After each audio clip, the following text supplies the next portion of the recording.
discussing about semicircular canals. We discussed last time about the structure, receptor organ, crista albularis in these canals, and then about the functions of the semicircular canals. Just to revise the function, these canals detect angular acceleration or rotation and help to maintain equilibrium during rotation or angular acceleration. Now this figure shows the discharge of impulses from the crista albularis when a person is rotated. So along this y-axis you see impulses per second, and time in second is shown along the horizontal x-axis. When rotation starts, discharge of impulses from the hair cells in the crista albularis abruptly increases. Abruptly increases. Why? Reason is, let us say the person is being rotated towards left side. With the start of rotation, these canals start rotation, but the endolymph in these canals, because of inertia, it remains stationary. Or you say the endolymph moves towards the opposite direction, that of rotation.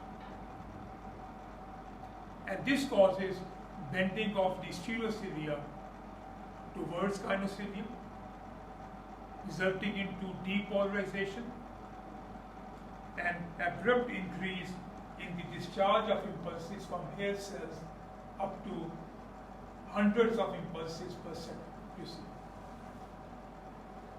Now after some seconds, inertia of the endolymph in the semicircular canals is overcome. And now endolymph also starts moving in the same direction. So bending of cilia will not occur towards the gynoecilia. So discharge of impulse will decrease to the resting value. To the resting value, that is about 100 impulses per second. Now as long as rotation continues, discharge of impulses remains at the resting value, that is about 100 impulses per second. When we stop rotation, the semicircular canals stop rotation. But endolymph, because of momentum, it continues to move.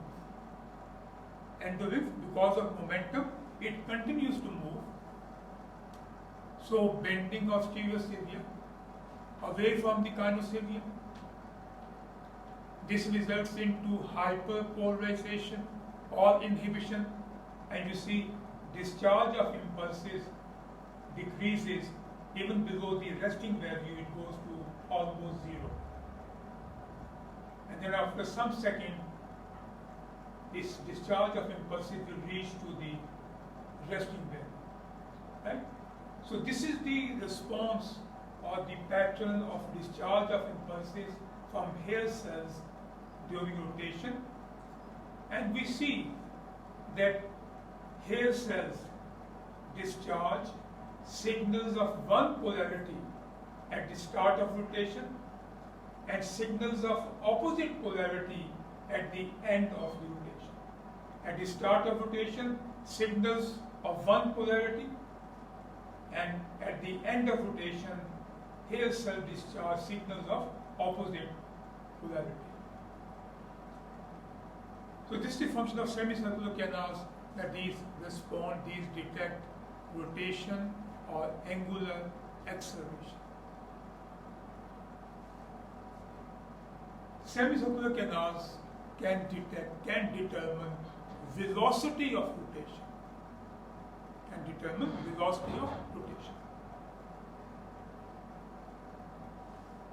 the rate of rotation required to stimulate semicircular canals is 1 degree per second per second. 1 degree per second per second. It means at the end of first second, the rate of rotation will be 1 degree per second. At the end of second second, it will be 2 degree per second. At the end of third second, it will be 3 degree per second, and so on. The next function of these canals is that these canals have got predictive function. These have a predictive function. These can predict before time that a disturbance of equilibrium is going to take place. Corrective signals are carried out, and disturbance of equilibrium does not occur. Does not occur. For example, a man is running fast. A man is running fast. Suddenly turns to one side. Suddenly turns to one side. He may fall, but because of the predictive function of the semicircular canals, he will not fall. That is prevented, that is corrected with the help of the semicircular canals. Our next function of the semicircular canals is that these help to stabilize or fixate image of the outward object on the retina during rotation or movement of the head.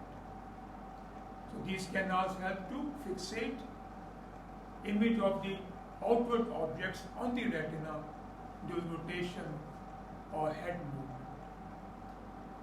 And this is by a compensatory movement, which is called nystagmus or vestibulo-ocular reflex. Vestibulo-ocular reflex or nystagmus. Nystagmus is the rhythmic, jerky movement of the eyes. Rhythmic, jerky movement of the eyes, which occurs at the start of rotation and then at the end of rotation. At the start of rotation and then at the end of rotation. Let us say a person is rotated to left side. When we rotate people to left side, eyes move slowly toward right side in order to fixate the image of the outward object on the retina. And this slow movement of the eye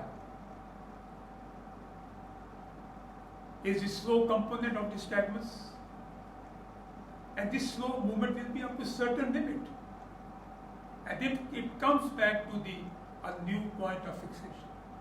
Eyes come back to a new point of fixation. That is the quick component of the nystagmus. So slow component nystagmus is in the direction which is opposite that of rotation, and the quick component is in the direction of rotation. So slow component in the opposite direction of rotation, and quick component is in the direction of rotation.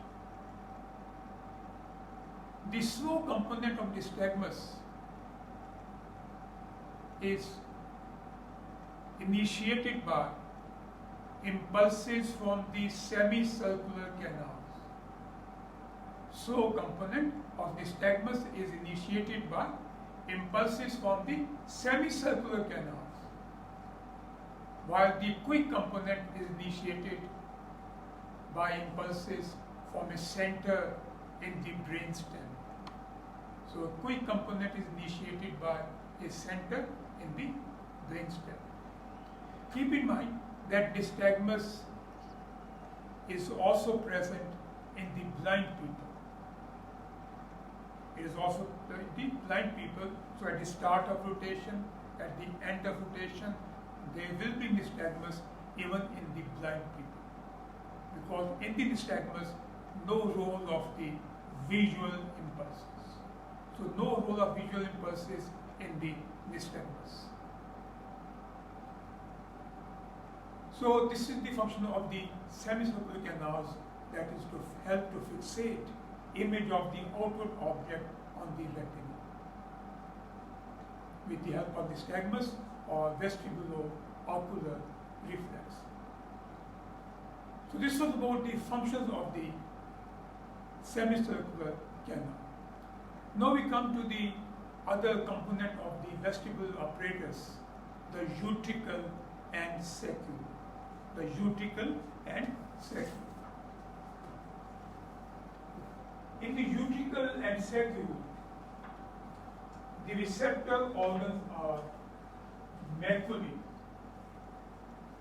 So macula is the receptor organ present in the utricle and saccule. You see, this is the macula, is present in the utricle and saccule. In the utricle, macula is in the horizontal plane. Macula is in the horizontal plane. While in the saccule, macula is in the vertical plane. So in the utricle, macula is in the horizontal plane. So utricles help to maintain equilibrium when the person is upright. The macula in the utricle helps to maintain equilibrium when the person is upright. While saccule, macula in the saccule, it helps to maintain equilibrium when the person is lying down. When the person is lying down, the macula in the saccule, it helps to maintain the equilibrium. Now, what is the structure of the macula? So in the macula, there are thousands of hair cells. So thousands of hair cells in the macula. And in between are the sporting cells. In between are the sporting cells.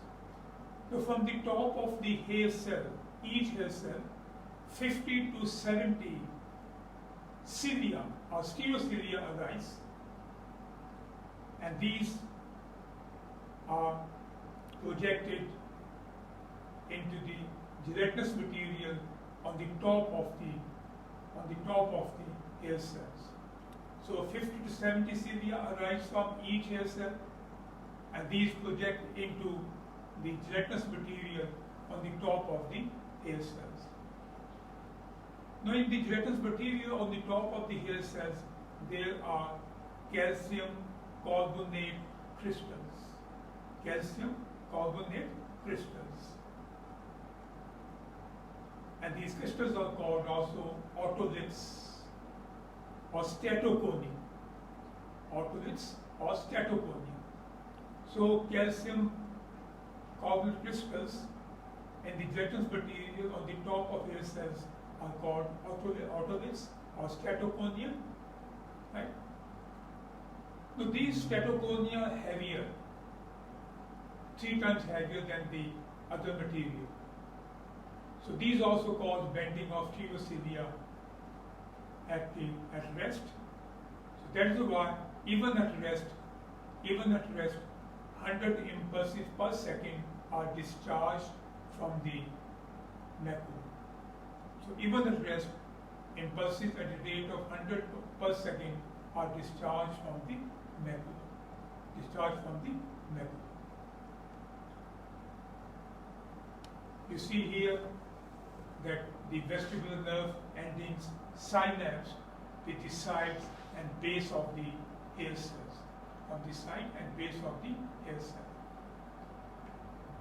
Now, as in the semicircular canals, the crista ampullaris, when there is bending of stereocilia towards kinocilium, there is depolarization or excitation. So bending of stereocilia towards kinocilium resulting into depolarization or excitation. And when there is bending of stereocilia away from kinocilium, Away from pinocilium, there is hyperpolarization or inhibition. Now, regarding the mechanism of excitation of hair cells, it is same as in the crista ampullaris of the semicircular canal. Now, when there is bending of stereocilia towards kinocilia,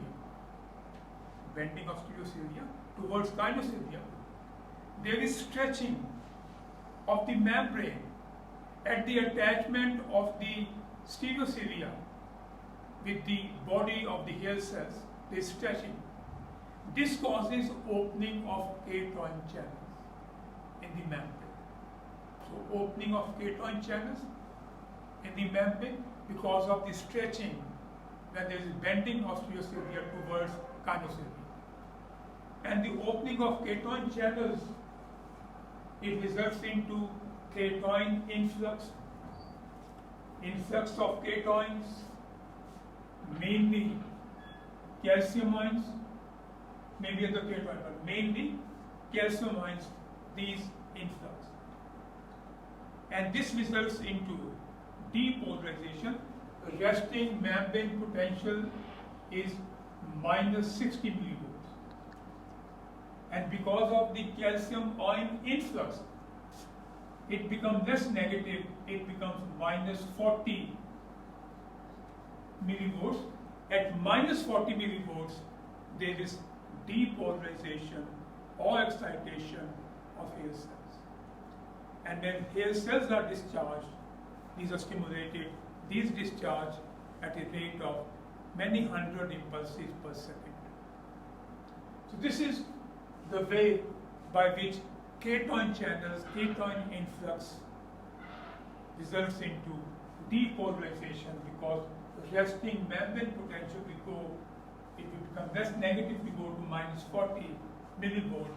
Minus 40 millivolts is the threshold of excitation of hair cells.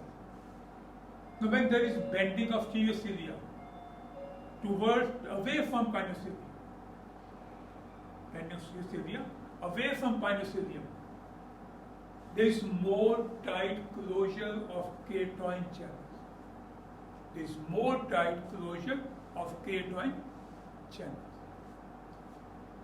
Much less K-joint influx.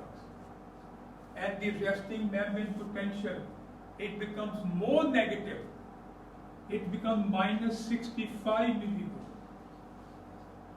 So more negative resting membrane potential, it becomes more negative, it becomes minus 65 millivolts. And this is called hyperpolarization or inhibition of the hair cells. So same mechanism of excitation and inhibition as in the hair cells of crista ampullaris of the semicircular canal. Now we come to the functions of the macula in the uticle and saccule. The macula in the uticle detects static position of head with respect to the vertical. Macula in the uticle detect static position of the head with respect to vertical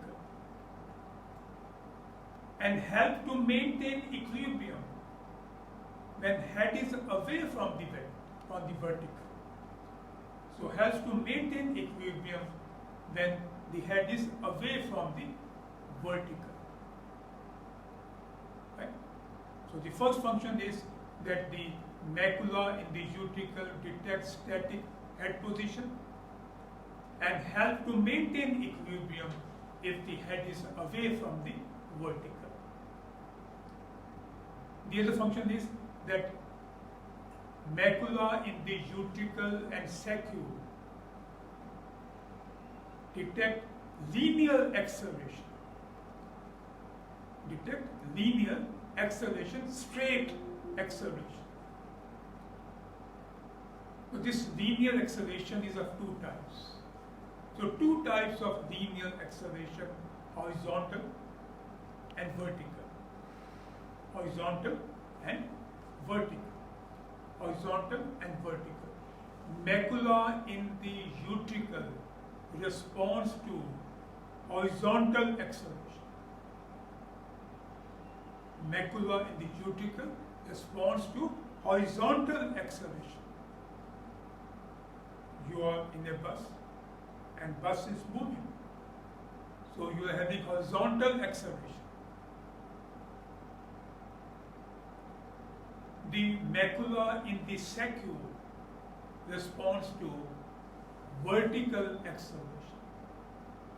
The macula in the saccule, it responds to vertical acceleration. You are on an escalator, lift. So there will be vertical acceleration, and this vertical acceleration response is from the macula in the saccule. Macula in the saccule. Hair cells in the macula. Hair cells in the macula are oriented in different directions. Hair cells in the macula are oriented in different directions. Some are stimulated when head is bent forward. So some hair cells are stimulated when head is bent forward. Some are stimulated when head is bent backward. Some are stimulated when head is bent backward. And some other are stimulated when head is bent side to side. So some other hair cells are stimulated when head is bent to one side or to the other side. So a definite pattern of excitation of hair cells is produced, which informs the brain centers about the head position. So a definite pattern of excitation is produced by each head position, and this pattern is informed to the brain about the head position. Right? I told you that macula detects linear acceleration and help to maintain equilibrium during linear acceleration. I'll give examples to explain this function.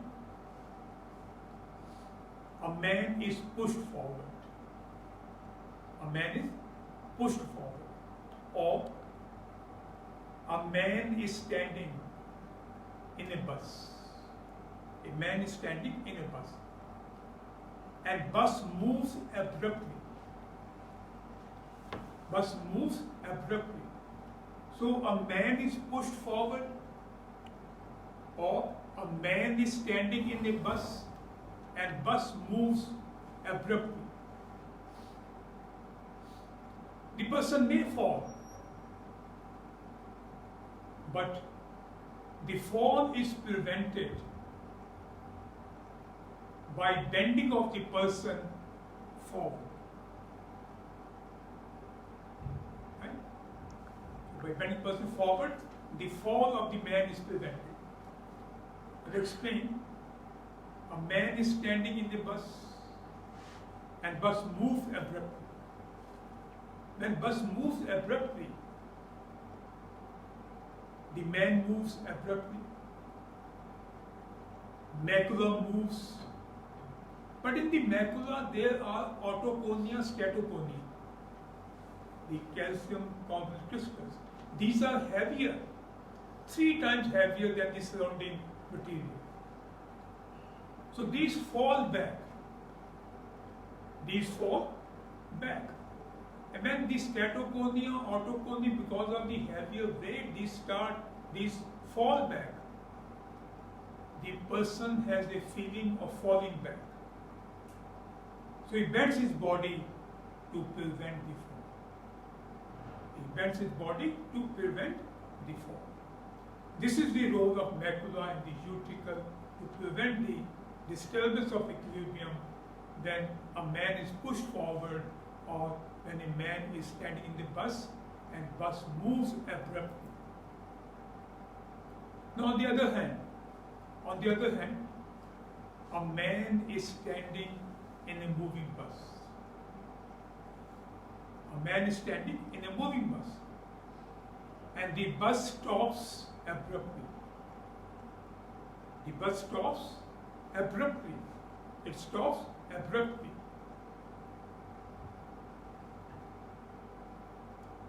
The man may fall, but by bending his body backward, the fall is prevented. Right? So a man is standing in a moving bus. The bus stops abruptly.